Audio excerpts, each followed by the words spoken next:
Vai mums nevajadzētu kā valstī sākt nedaudz ātrāk domāt par šo vakcinācijas certifikātu derīgumu termiņu? Mēs neatlaidīgi jau kopš rudens sākuma stāstam un aicinām, ka tie, kas ir saņēmuši vienu devu Janssen vakcīnu, viņiem būtu jāiet un jāsaņem otra deva papildus deva.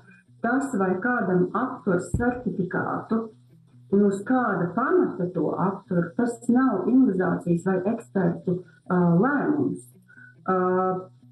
Turklāt šis medikaments ir reģistrēts Eiropas zāļu aģentūrā ar vienu devu.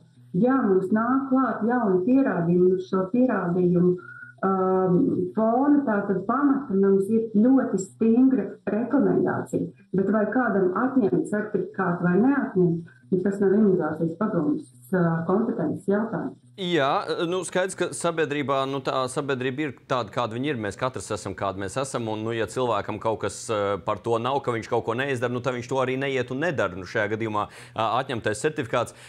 Veselības ministrs ir teicis, ja Eiropa minstināsies ar šādu lēmumu kopēji Eiropas kontekstā, kas būtu atbilstīgs visām valstīm pieņemšanu par COVID-19 certifikātu derīgumu termiņu, tad Latvija to izdarīs nacionālā līmenī. Kā jūs domājat, cik mums ilgi ir jāgaida uz šo Eiropas lēmumu, lai mēs paši pieņemtu to? Nav mums noteikti jāgaida uz Eiropas lēmumu, lai kaut ko pieņemtu nacionālā līmenī, lai vismaz tas, kas darbojās šeit Latvijas teritorijā.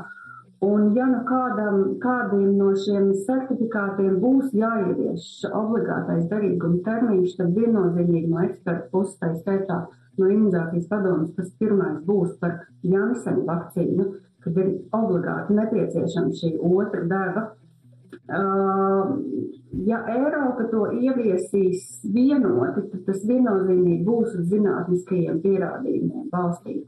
Bet nacionālā līmenī mēs to varam darīt, tāpēc tas ir laika jautājums.